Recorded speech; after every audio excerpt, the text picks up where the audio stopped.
Hello, welcome to Paul's Take, and today is my first time going live, yay! Which is kind of nerve-wracking, but most of my shows are pretty much formatted the same way. I usually just take one take and go with it, so I figured, why not go live? Let's try it out. So today is a very exciting day. For one, it's my first time going live, and two, I got the new Car and Driver magazine for February 2020. So on the cover is a Bronco, the new Bronco. Take a look. Is that sweet or what? I personally like Broncos. I've had two Bronco 2s in the past, and I really enjoyed them. They were old. Of course, they were old. They're all old at this point. They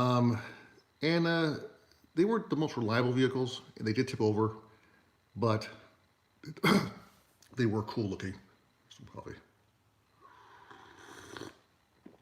So this one hits home to me because I like the blue.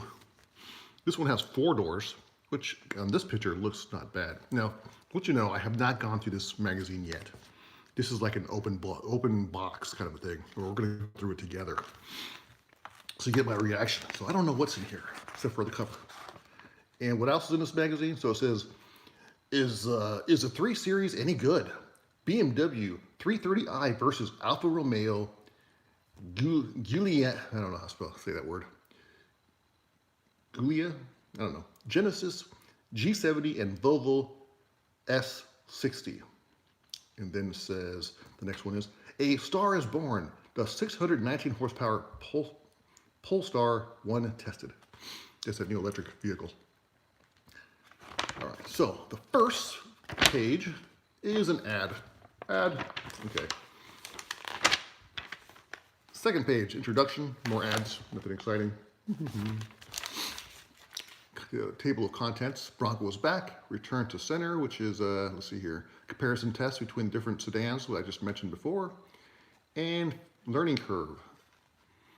And autonomous vehicle development, public roads are laboratory for you, are the guinea pigs. So I guess they're saying, you're the guinea pigs to the automatic self-driving vehicles. Hold on loosely is a 1,000 aftermarket add-on as capable as a Tesla Autopilot and Cadillac's Super Cruise. Ooh. So I guess somebody has, according to this, it sounds like, somebody has an aftermarket thing you put onto your car that costs $1,000. And their question is as good as Tesla's Autopilot and Cadillac's Super Cruise. Interesting. 2020 Polestar 1, Volvo flaunts its vision of a new electric performance brand with a beautiful and brawny 619 horsepower coupe. Whoa, pretty nice. 619 horsepower. That's pretty good. So here's one picture of that Polestar. Okay. All right, so there's a look. That's a coupe. Looks pretty sexy. The Polestar 1 is elegant and draws long, enormous stairs without resorting to I cannot read with the darn, especially when I'm on camera. Flushes, vents, creases, chrome, or flares. So they go for elegance, not all that bling, I guess. All right, commercial. Next, what do we got? More commercial. Backlash, I'm not going to read any of this. I'll probably do some headlines, but I'm not going to go basically read the articles. You'll have to get your own magazine for that. I don't like to read in public. Commentary, I guess, boring stuff.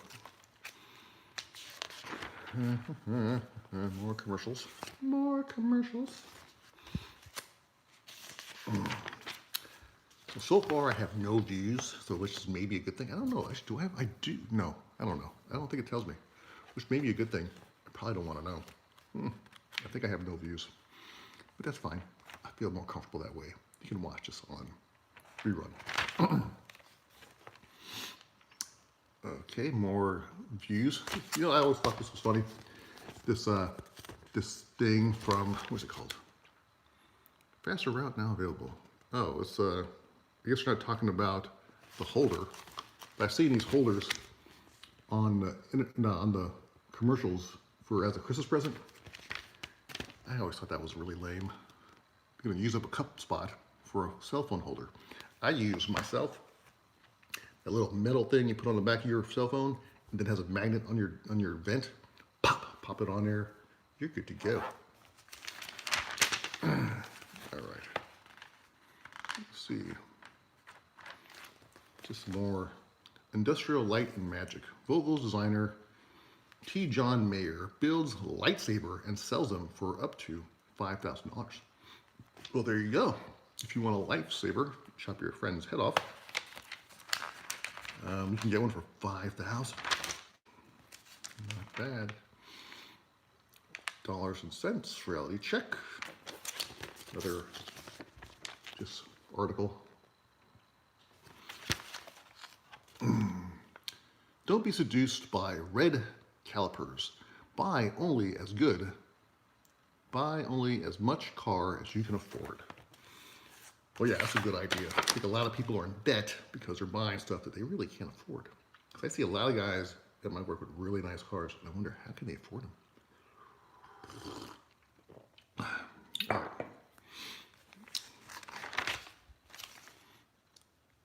Boot Sockin' Boogie.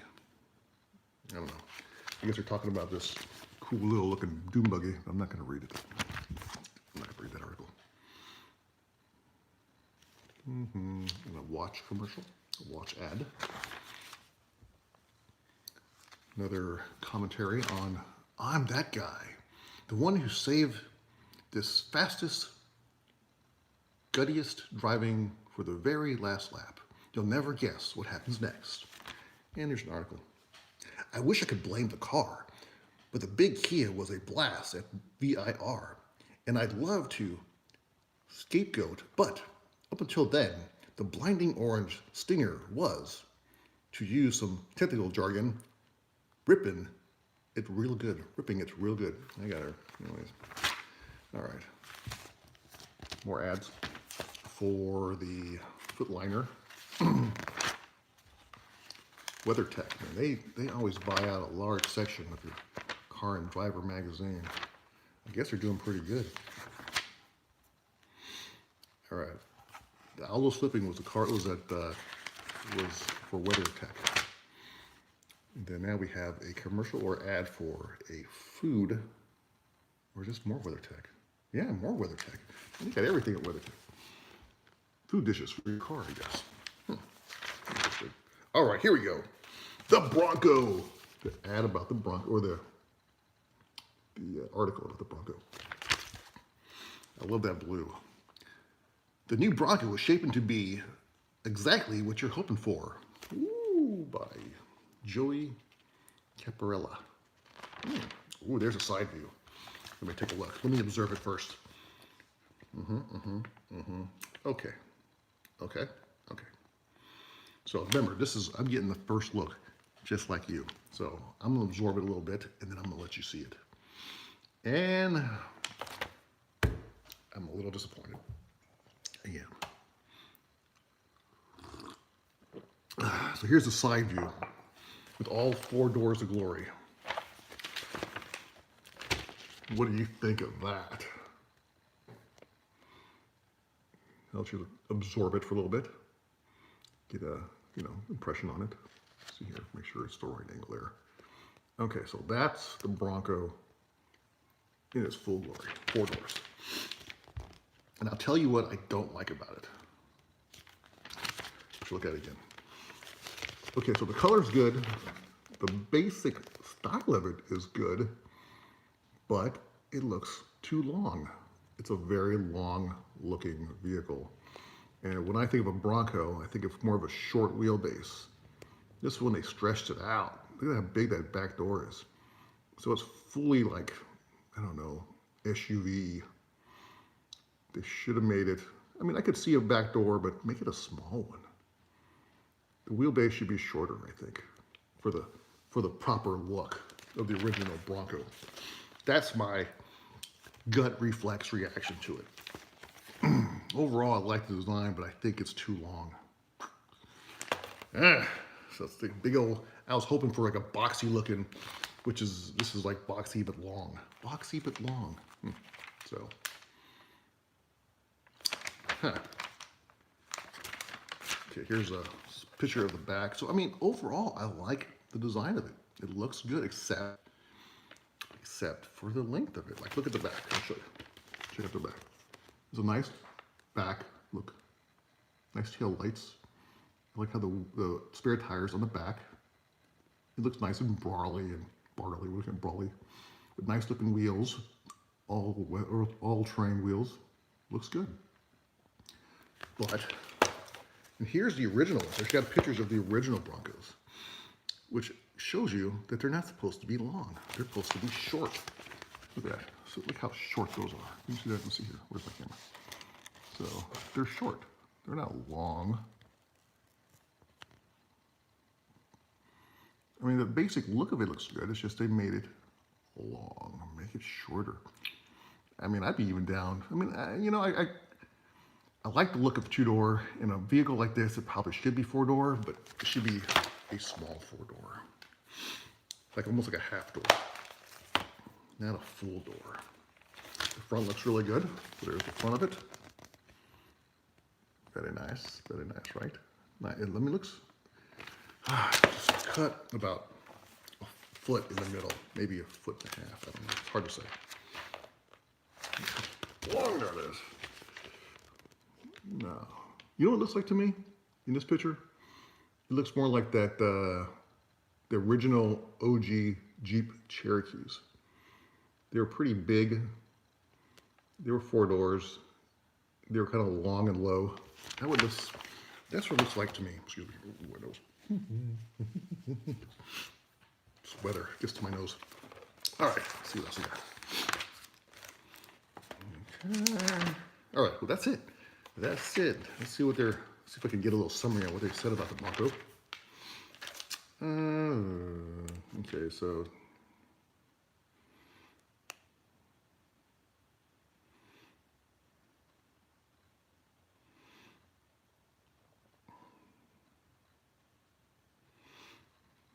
Yeah, I mean,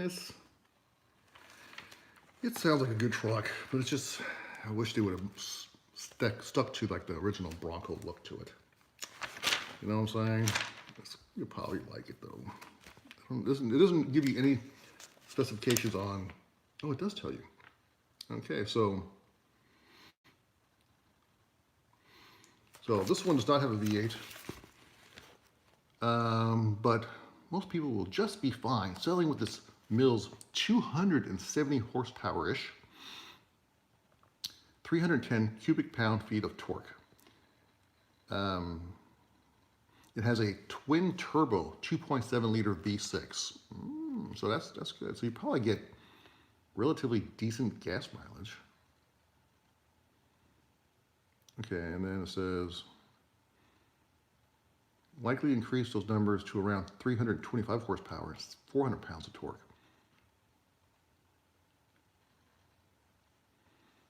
What? They're, in addition to Ford and GM's co-development, Ford and GM co-developed a transmission, a 10-speed automatic.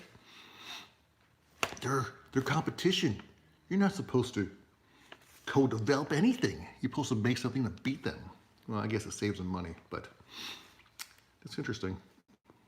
So it's a 10-speed automatic, and there might even be a manual transmission. That would be cool. Don't really see that happening.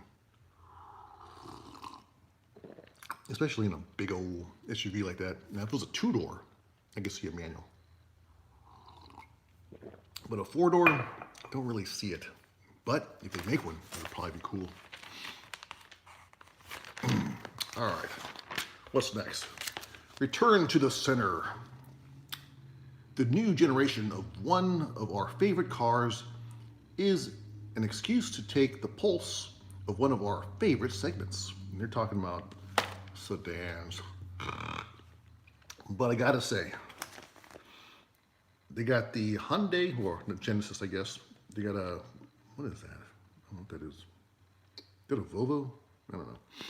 I'm basing it on the pictures here. BMW. All right, so there's the vehicles that they're talking about. Now, there's one vehicle here that really does excite me. I really do love. I'll tell you in a second. Can you guess which one it is? Let's see here. Let's see. There's one of them. I can't really tell what it is. Okay. Close your eyes, please. Okay, wait. Okay,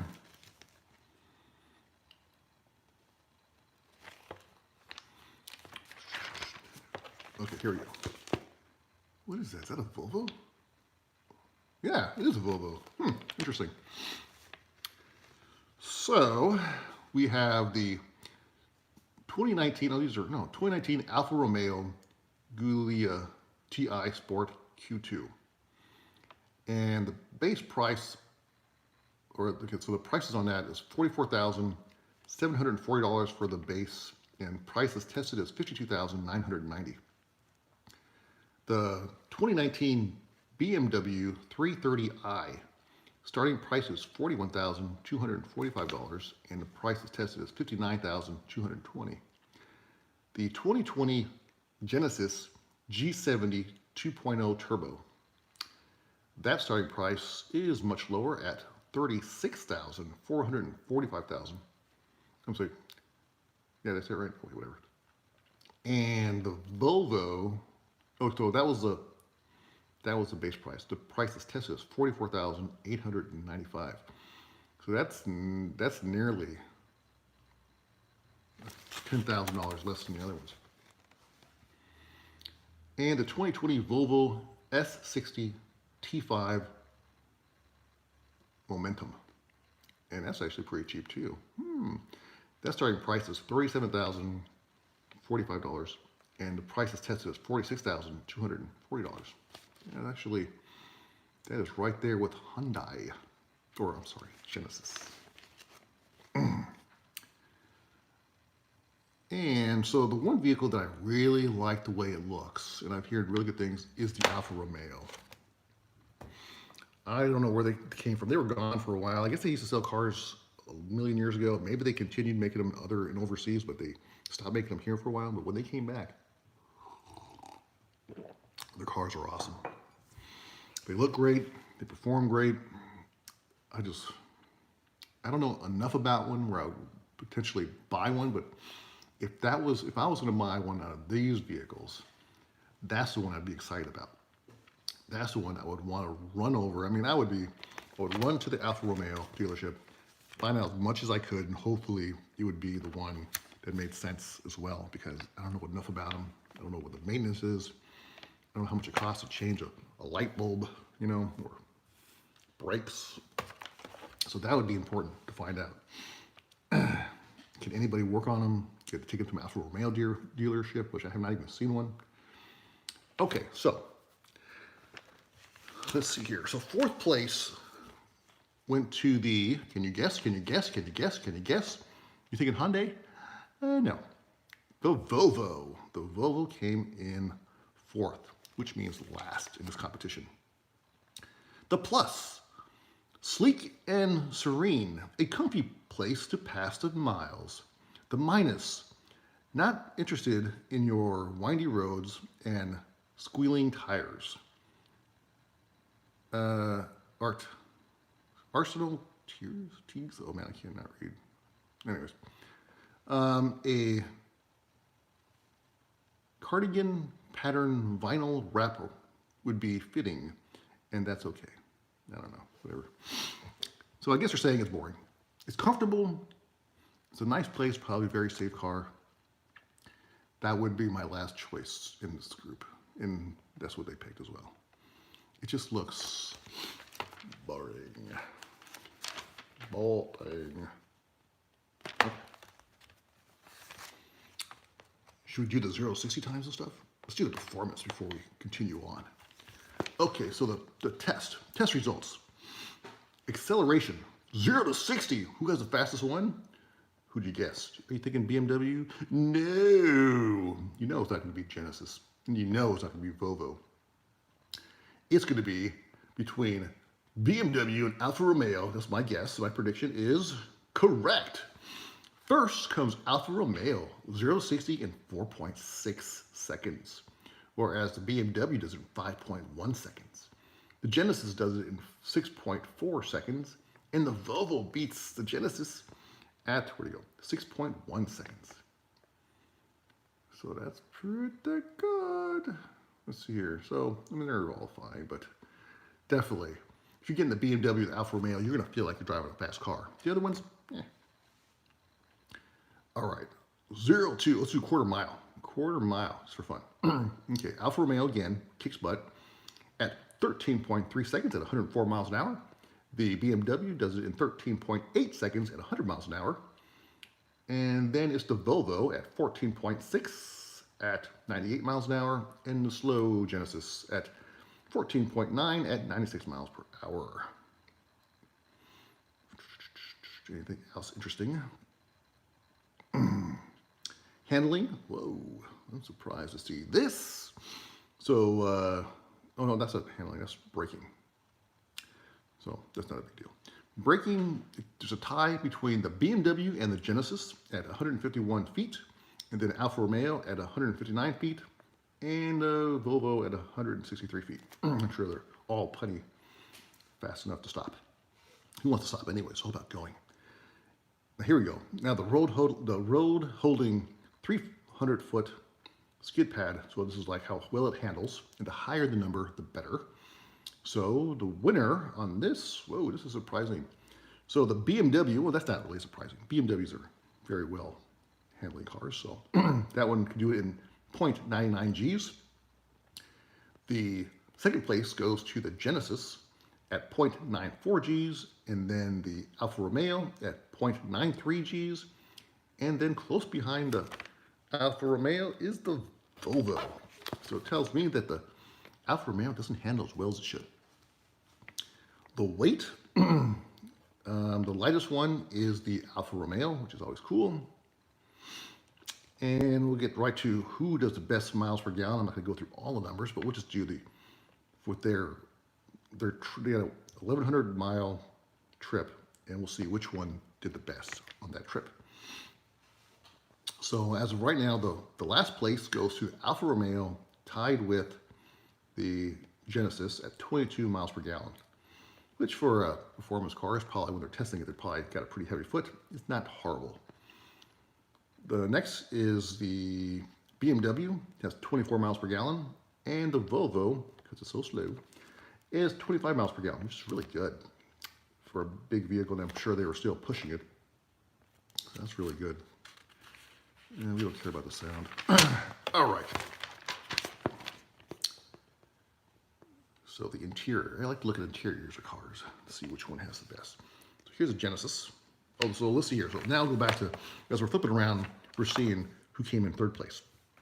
So third place was the Genesis, which I almost predicted that. I mean, I would have probably gone, yeah, I think I could predict that. Ooh, I didn't predict the first place. I can see it right now. But anyways, all right, so the interior of the Genesis, take a look at that. Can you see that? Pretty nice, right? Pretty nice interior. Okay. And compare that to the second place. Let's see what they say about the Genesis real quick. Plus, out corners and outstops the Alfa. Rich cabin design. Minus derivative exterior style. That giant grille. I still like the grille. Lots of noise vibration. Equals one more leap like this, and the G70 will be a full-fledged challenger regardless of price. So I think the fit and finish and all is pretty good now. Alfa Romeo. Okay, so it says Alfa Romeo came in second place. Did I mean BMW came in first? I used to like BMWs a lot. I don't know, for some reason, I think I'm bored of them. I don't know. All right. So did I show you the interior? I'll show you one more time. That's the interior of the Alfa Romeo, which looks pretty good. Look at that manual transmission. Looks like it. No, I don't think so. It looks nice. Okay, so it says monstrous power, overflowing with personality. I agree. Minus, likes lots of big personalities. Sometimes needs to just calm down. What does that mean? I don't know. The modern day sports sedan arch type doesn't always feel fully modern. That's the Alfa Romeo. I like their wheels too. Look at the wheels in the Alfa Romeo. Pretty slick, right? Okay. Next is, the first place is BMW. And is that, what would you call that? Would you call that purple or pink? I think that's pink, right? I don't really see many pink cars. That has a 2.0 probably some kind of, what? No, skip that. And the interior looks completely boring compared to the Alfa Romeo, if you ask me, or even the Hyundai. I think that interior is dull. Can you see that? All right. Interior is dull. I don't know. I used to like BMWs, but I don't know. I think it just got boring. I used to like them more than Mercedes, but now I like Mercedes better. Maybe some more, getting more mature, but I just think Mercedes looks a little more classy now, and even more sporty too. All right. The king of four cylinders, most of the charm of the Alfa Romeo plus maturity. Too much refinement robs it of engagement. Conspicuous lack of steering feel. The winner, but not because of sentimentally, but excellence. So I guess just on paper it wins, but they really prefer the Alfa Romeo. Okay. So here, so they have like a different list of all the pros and of the different categories that did well in. And the top scores. So the BMW, well, let's go bottom. The Volvo had, they basically based it on the vehicle, which means driver comfort, aerodynamics, rear seat comfort, rear seat space, trunk space, feature amenities, fit and finish, interior styling, exterior styling, rebates, extras, as tested price in the subtotal. They get the powertrain, which is under quarter mile acceleration, flexibility, fuel economy, engine, NVH, transmission, and then they talk about the chassis, performance, steering feel, brake feel, handling, ride. And of all the categories, for the first section of vehicle, which is basically all the fit and finish and styling and stuff, the BMW won with 83, and then came the Volvo with 79, and then came the Genesis with 78. In last place was actually the Alfa Romeo when it comes to those different categories. Powertrain, though, let's see here, powertrain. So in the powertrain compartment, who won?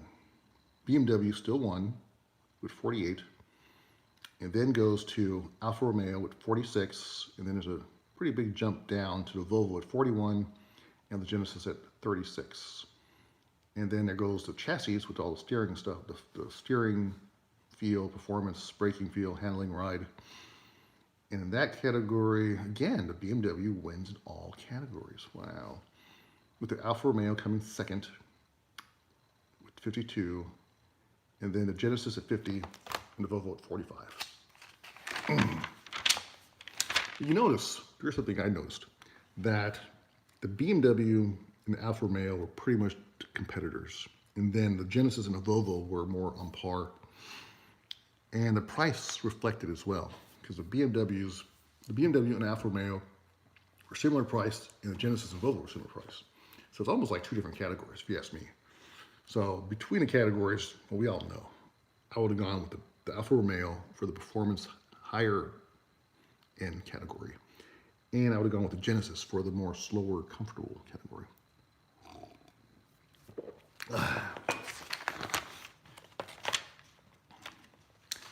In autonomous vehicle development, public roads are the laboratory, the car is the experiment. The car is the experiment, and you are the guinea pigs. boring. Boring. Nothing exciting there. It's a bunch of words. What are words? Who knows? This $1,000 device can steer, stop, and accelerate a car. We tested it against the best factory systems. So this thing here is an aftermarket device that apparently will turn, I guess, any car or plane, any car that it works with, into a smarter car, I guess. Self-driving car? Yeah, I don't know. This is actually an interesting article. I do want to read it. So I might do a video just on that with a summary of what I've read, because I'm not going to read this whole thing out loud because I don't read well. I can't read. I went to LA Unified School. All right. So they compare this with the factory version. See how it does. I can give you a summary.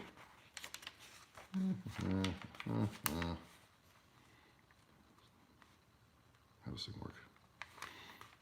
The test.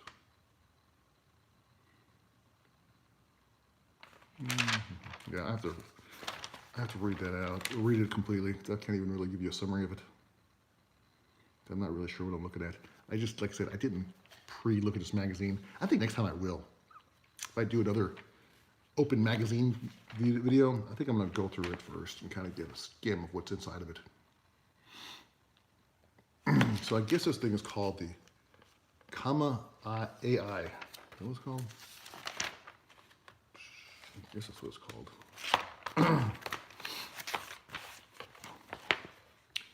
Okay, Comma AI plus capable steering, brake, and throttle control, minus a too large and unadjustable gap from the cars ahead.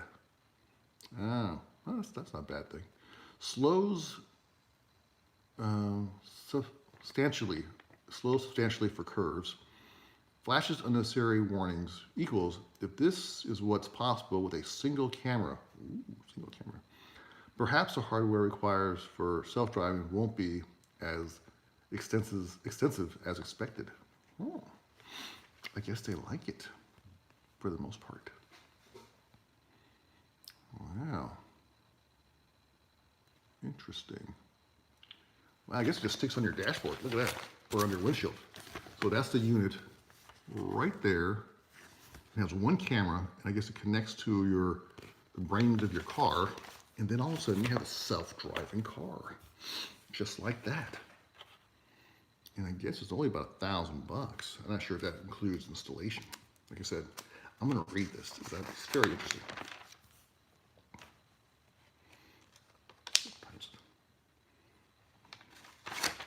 Okay, so then we got the Polestar. I think I'll wrap this up. That's that electric vehicle from, I believe that's from Volvo. Or no, maybe it's by himself. I'm not really sure. All right. So it does look nice. Sexy looking thing.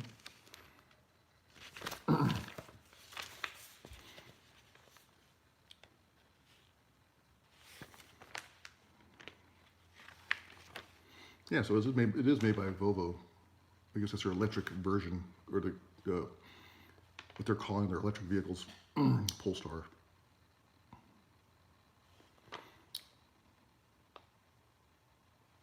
So the Plus, power at the ready, appears as extensive as it is, minus a lot of money for a 4-banger annoying shifter.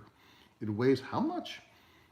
Equals the one succeeds as a brand building exercise that establishes Polestar as a car maker focused on design and electrification.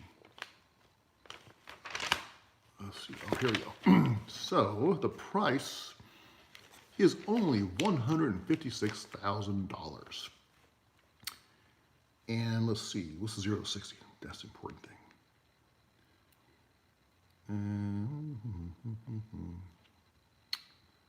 Where is it? 0 to 60 in 3.7 seconds. That's nice. Quarter mile in 11.9 seconds.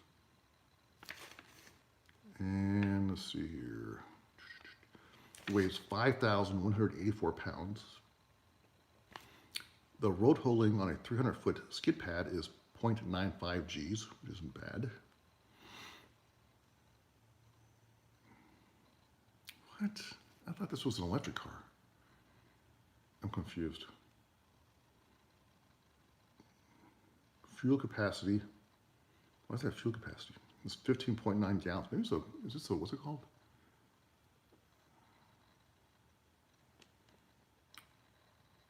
Oh, it's a what's it called? It's a hybrid. It's not a pure electric vehicle because it has a 15-gallon tank and it requires 91 octane. Gas electric combination is 105 miles per gallon. The EV range is 60 miles. Oh, interesting. Well, that's interesting. Interesting. Looks nice, but it's expensive. It's not an all-electric vehicle. I'll pass. The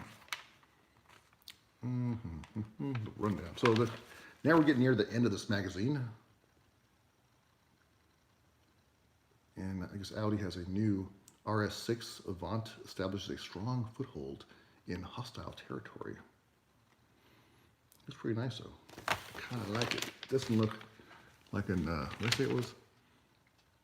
A Audi. It doesn't look like an Audi to me. It looks more like a, I don't know, maybe a Toyota. But, a nice Toyota. Maybe a Lexus. That's a nice looking car. It's got nice big wheels on it for a station wagon looking thing.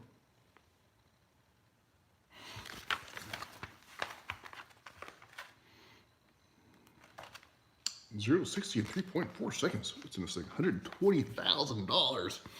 What? What's in this thing? It's got a V8. 591 horsepower. 590 foot-pounds of torque. Top speed of 190 miles per hour. That's a nice station wagon. Nice, very nice. That would be fun to drive. Okay.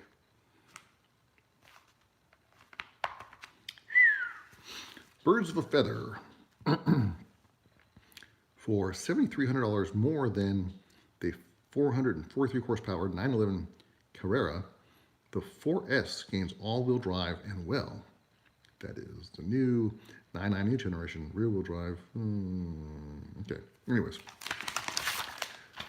I do like me a Porsche. So the 911 Carrera 4S base price is $121,850. And the 911 Carrera S is only $114,000. Weight, 3,500 pounds. 0 to 60, 2.8 seconds. That is bad. Top speed of 190 miles per hour. And fuel economy is 23 miles per gallon. That is nice. I'd get that. That's what I would get. If I could get any first, that would be my first. They say they recommend the Porsche 911. If you can really afford it, it should be your first full-on sports car. And then a Lamborghini. And now we got this article on tug of war between the different trucks from America. We got the Chevy Silverado 1500, the 2019 F-150, and the Ram 1500 Limited Eco Diesel. Well, that doesn't sound fair. Don't sound fair if we got a diesel in it.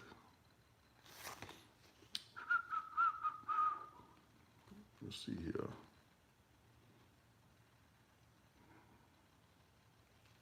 What are they talking about?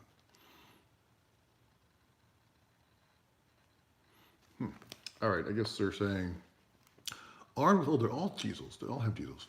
Armed with diesel engines, the Big Three's full-size trucks fight for trailer towing, fuel-sipping supremacy.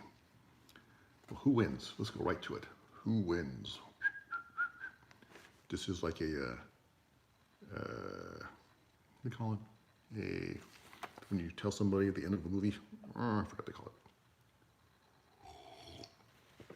Anyways, so acceleration, we don't care about that. It's about power, miles per gallon. So, wow, surprisingly, when you think about a Chevy, Ford, or Dodge, when you think of gas mileage, you probably think Chevy or Ford. In this case, it's the Dodge with 30 miles per gallon, whereas the Ford is 26 miles per gallon and the Chevy is 23 miles per gallon. Well, that is really good. Of course, you gotta pay for that diesel. It's more expensive. And if you're pulling, if you're cruising at 60 miles an hour, pulling a 6,650 pound trailer, the gas mileage still is really good. You get 17 for the Chevy and 16 for the Ford and Ram. But that's still diesel, it's more expensive. When I had a Dodge Ram 1500 with a 5.7 liter V8, I was averaging like maybe 9 or 10 miles per gallon. And I was only pulling like a 4,000 pound trailer. Okay, well, that's pretty much, I think that wraps it up when it comes to this. Sincere flattery. I guess we're talking about the 2019 Kia Stinger GTS. Those are nice cars too. So we're talking about the Stinger from Kia. I really like to get a drive one of those. It looks like a fun car.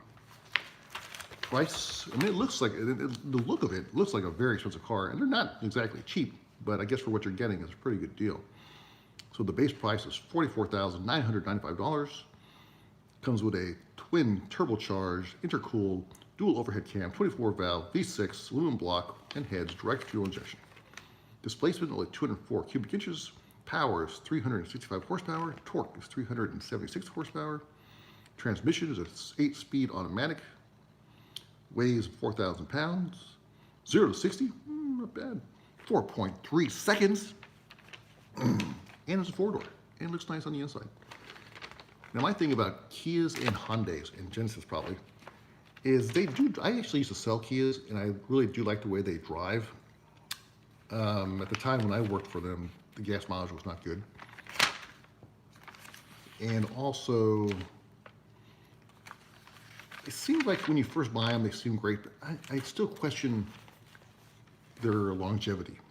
And not so much how the motor runs, but overall everything else. Like the paint seems to, they don't seem like they have the greatest paint. And their interior seems to kind of get funky pretty quick. But that was a while ago, so I haven't really had much experience with the newer ones, so maybe they have improvements. But I think I've read things as well, like they'll hear rattling maybe quicker than you would on a other vehicle, like a Japanese. So my initial reflex feeling is that when you buy a brand, I felt like the brand new Kias, even when I worked for them, drove better than a brand new Toyota or Honda. But I think over time, it passed, the Japanese cars pass it up in regards to keeping the look and feel like a new vehicle longer. But the motors still run good. All right, I gotta go. This thing is going way long, 44 minutes. Not a single viewer, but hopefully you guys will view it later. Let's see, what have we got here? Lotus Evora GT, oh yeah, I want that one. That's going, base price is $98,945. 211 cubic inch engine, 416 horsepower, torque 317. 6-speed manual transmission. Only weighs 3,100 pounds. 0 to 60 in 4.0 seconds. I like it a lot. All right. that is it for today. Thanks for watching my first live show. I hope you liked it. Hit like and subscribe. If it does well, I'll do more. Otherwise, I'll stick to my old format and just upload stuff. All right, thanks for watching Paul's Take. That was my take on car drivers. Woo-hoo. How do you turn this thing off? Oh, I don't even know. There's no buttons here.